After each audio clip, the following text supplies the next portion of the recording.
We are getting a big banner this weekend, kicking off tomorrow in Watcher of Realms. However, is this a god tier banner, or is it an easy skip weekend? Would you believe me if I said both? It really depends on your account. Where are you at in the game? Which heroes do you already have? What are you missing?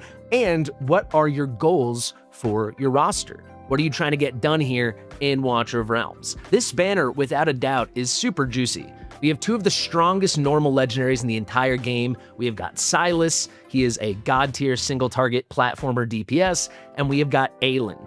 Aylin is pound for pound the strongest healer in the entire game. When it comes to just healing, she's the only pure AoE healer in the game, and she's amazing at it. She does come with a lot of other cool stuff in her kit as well, but at the end of the day, we're looking at a crazy DPS and a crazy healer. So why is this a can't miss banner for some players, and why is this an obvious skip for others? In this video, I'm gonna answer that question for you. I'm gonna break it all down, and I will tell you whether or not you should summon. After you finish watching, if you're still on the fence and you have more follow-up questions, let me know in the comment section below. I'll try to get to every single person.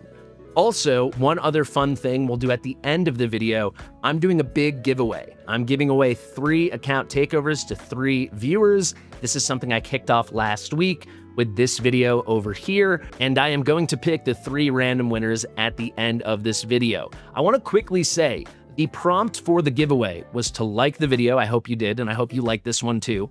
It was subscribe to the channel. I hope you did, and if you haven't, do that now. And I asked people, because this was right before Thanksgiving, to tell me what they were thankful for. You can see we got a lot of comments, 265 comments, and this was so heartwarming. We'll talk more about it at the end of the video, but I'm very happy with this prompt, and it's amazing that we have such a cool community, and all of you guys have a lot of love in your life, and you value the right things. Should you summon on this crazy banner for Silas and for Aylin? Some of you, duh, absolutely. Some of you, no way. Let's go. Fastidious. Fastidious. All right, guys, spending no more than 1 minute on each unit, if I can, let's give the super fast rundown of Silas and then Aylin. I am assuming the vast majority of you are familiar with these units. The one sentence on each: Silas, incredible single target DPS who is a platformer and ignores tons of defense. Aylin, god tier AoE healer. Let's go to Silas quickly now and see why he's so good. It all centers around his soul sniping ability. He's going to deal extra damage, and then he's going to ignore 50% of the target's defense. When he's ulting, this goes up to 100%. You'll see he'll fully ignore all the defense, and he also ignores the magic resistance. That doesn't really matter because he only deals physical piercing damage. The reason this is so strong is because effectively it is true damage. It is ignoring all defenses, but it can also crit. So it scales in a pretty crazy way. Aside from that, it's just a really, really nice kit. He has one passive that can boost his damage, and then he's got another passive that can boost his damage. He is a shredding DPS. The final key thing to mention is his bond skill, and this is humongous. So if you get Virna, he's going to deal 100% extra damage from soul sniping. But this is not what it sounds like. He effectively just deals double damage. Any one of his arrows that has soul sniping is now a double hitter. So it's just 2x on all of that damage, and that is his best damage. He's incredible, and he's aged phenomenally from the beginning of the game because ignoring defense fully while still being able to crit scales deep into the end game and deep into the future, and it's been that way for 2.5 years. Let's get into Aylin now. She is the only unit in the game who does AoE healing with everything she does. She also has a phenomenal range.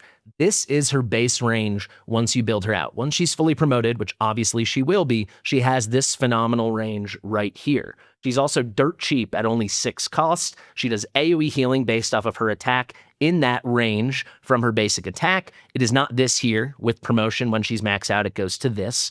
Then the ultimate, she's got increased healing, sped up healing. It's amazing. She can trigger this a lot if you build her speedy. She's got nice passives as well. If we look at the first passive, this is the most important.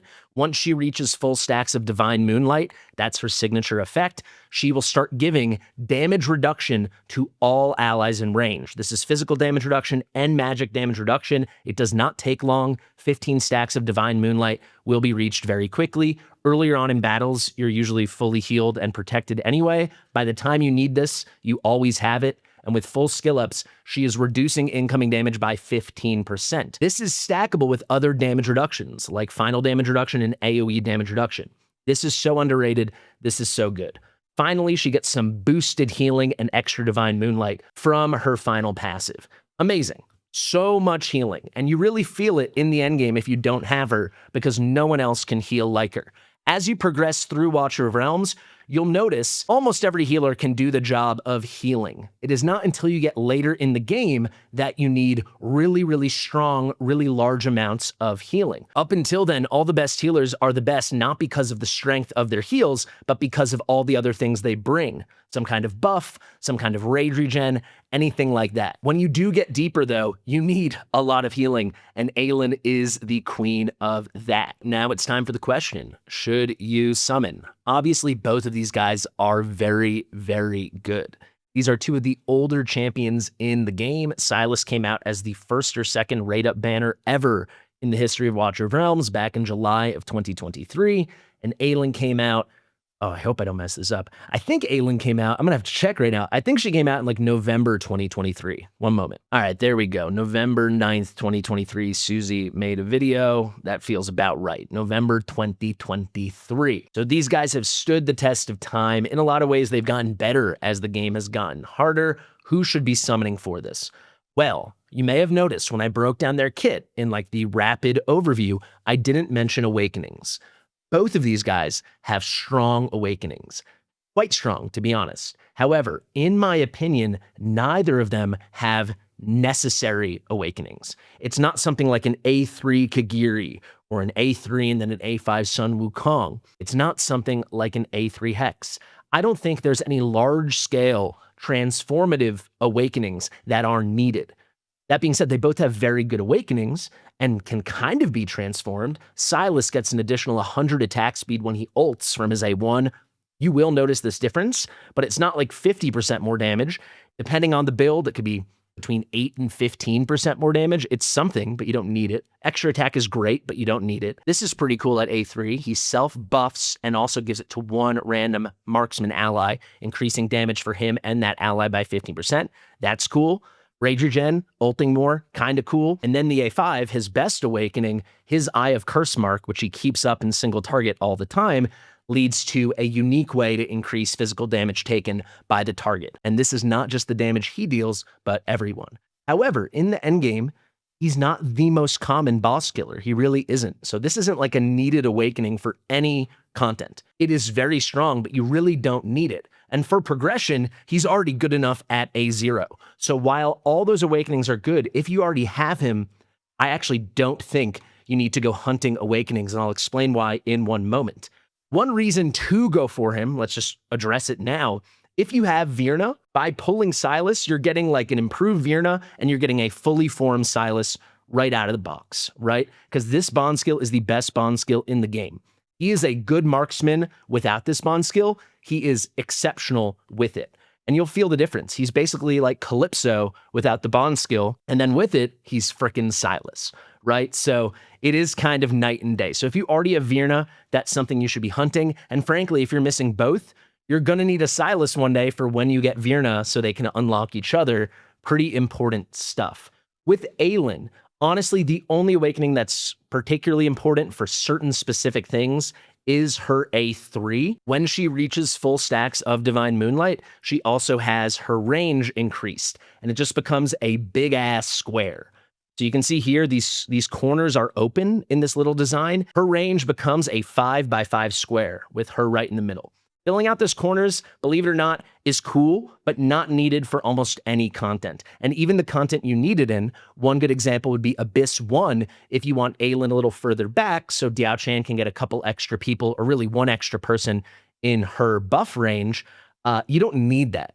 It's just an extra bonus. So I'm not going to show you right now if you can picture it. Imagine if you have Rygar in your tank spot, or maybe Erlong Shen, and you want to have Aylin pushed back so Diao Chan can also be buffing them. That's a good use of this, but really it's not needed because you don't need to buff those units. So it's cool, but is it worth pulling for Awakenings with Christmas coming?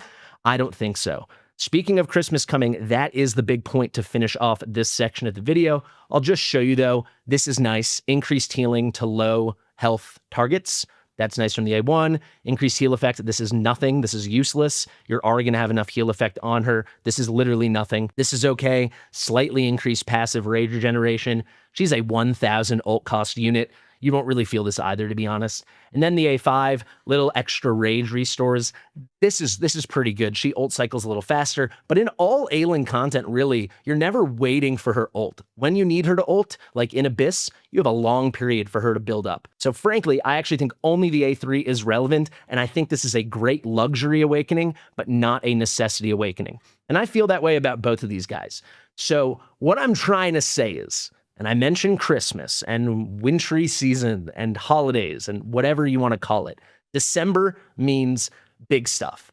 The developers of any gacha game, certainly Moonton with Watcher Realms, they know people are getting Christmas bonuses, they're getting holiday bonuses, people are home with their families, a lot of people are inside because of the weather, people are bored, people are taking time off from work, people are spending that cash on these games. Because people are going to spend cash on these games, and if you want to, if you're not already going to spend, don't do it. But if you do want to spend cash, use my link in the description, the top pinned comment for Smile1. You'll get everything on a discount. But they know people are going to do this. The developers know this, so they're going to run very enticing banners, right? So people use Fastidious's Smile1 link, or they go to the Kodo shop, or they buy stuff from the in-game store. They want that to happen.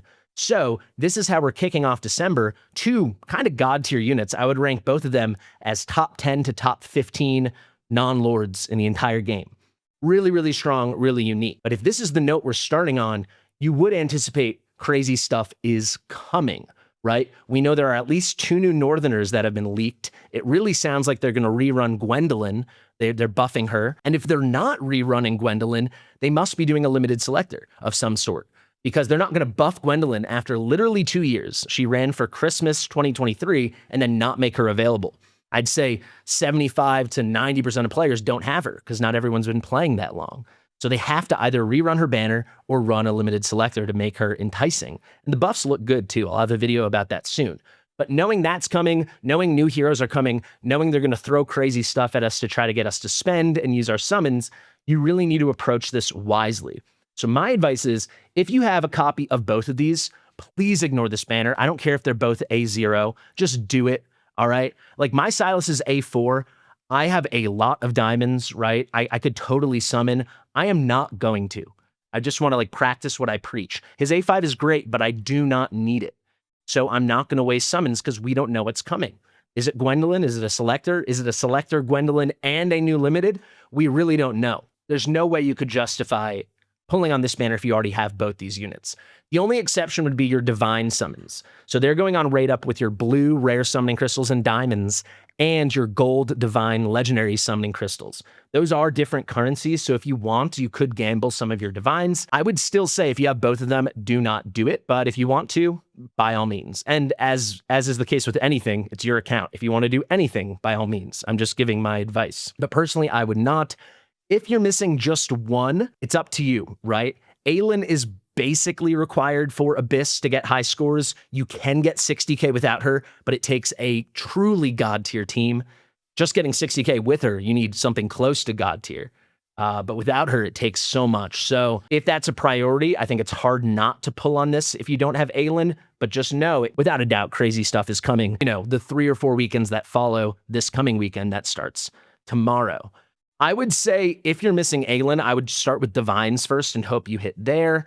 If you're missing just Silas, it depends on the DPS on your account. If you already have Virna, so like he'll come fully unlocked, I think it's hard not to try, at least with your Divines. If you're a younger account, absolutely. Older accounts, if you made it this far without Silas and you've got something really good, like a Sithra or a High Awakening Hex, or maybe a really good Sargok, maybe you got Lady Alex. I just got her yesterday. And then obviously, if somehow you made it that far without him, I think you could skip it, but a lot of younger accounts, you might want to go for it. And then I'll say, if you're missing both, I would definitely pull my divines on this and just YOLO it.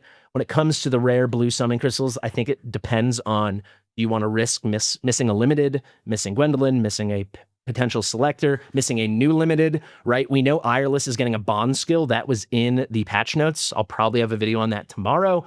And very often the bond skill units are limited. So is that going to be a new limited? I would think they're going to run 200 guarantee banners this holiday season. They did that for the anniversary the past 2 times. I'm sure they have the internals that say they made money. So I would think about it. I would start with divines. But yeah, if you're missing both, and certainly if you're missing both and you're a spender, this is hard not to at least pull for 2 legendaries and see which one of the 2 you hit. Try to get 1 copy of one of the 2. There you go. That's my advice. All in all, who's taking this weekend off? I mentioned that at the beginning. I am. I think anyone who has both of them that's looking ahead this month and wants to make sure you're as prepared as possible, whether you only have 17 diamonds or 170,000 diamonds, that's my advice. I'm not going to pull, and I totally could. So I think it's a good weekend off. Obviously, the ancient summoning, I will not make a video about this. There's no rate up unless you're an enormous spender, and especially if you're an enormous spender and you're a new player and you just want to get a bunch of random ancients and fill out the Pokédex and start filling out the roster. This is a skip for everyone else, unless you're that person. So it's a weekend off for a lot of people if you've got both of these guys. If you don't, I hope I gave you some good advice. Let's do the giveaway and let's wrap this thing up. This was the video. I released it on November 25th, 2 days before Thanksgiving, just past 10K views. That's pretty cool. I put the thing in here. I already put in my URL. This is a site I like to use, Comment Shark. I'm going to pick 3 winners. And the only rule is they have to have said what they were grateful for, what they're thankful for, because that's what the prompt was. And there were other random comments too. The vast majority, 98%, were the thankful things. But just letting you know, in case it doesn't mention that, we'll pick someone else. So let's see. Thankful for family. Nice and simple. Austin Wilkerson, you're one of our winners.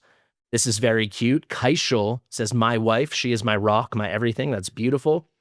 And then finally, doesn't seem like there's anything thankful here, but Luke says, I'm new to the game, pulled that Talon girl, left her untouched, thinking she's a nobody. Clearly he's a newbie. Okay, so we got to pick one more winner, but I'll tell you the next, because Luke didn't do the thing, but yes, build Talon, Luke. She's very good. But Austin Wilkerson and Kaishul, please DM me directly on Discord. My Discord is in the description. I'll put in the top pinned comment too, Fast and Fastidious. You can search for me there and then DM me. Let me know that you won and you're claiming your takeover, and we'll arrange it. Same goes for the next final winner. Let's see who that is. It's going to be Valhalla Plays. I'm thankful for being able to enjoy my kids' sports. Really nice. I love it.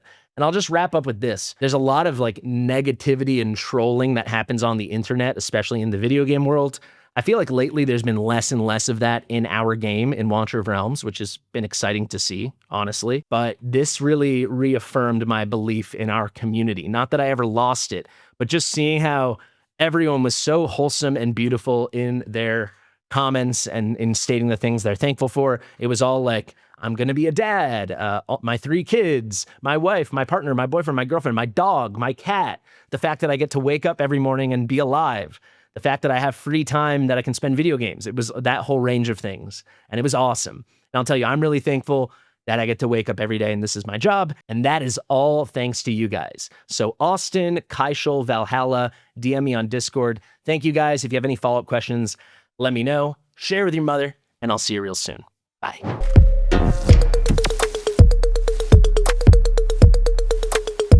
Fastidious.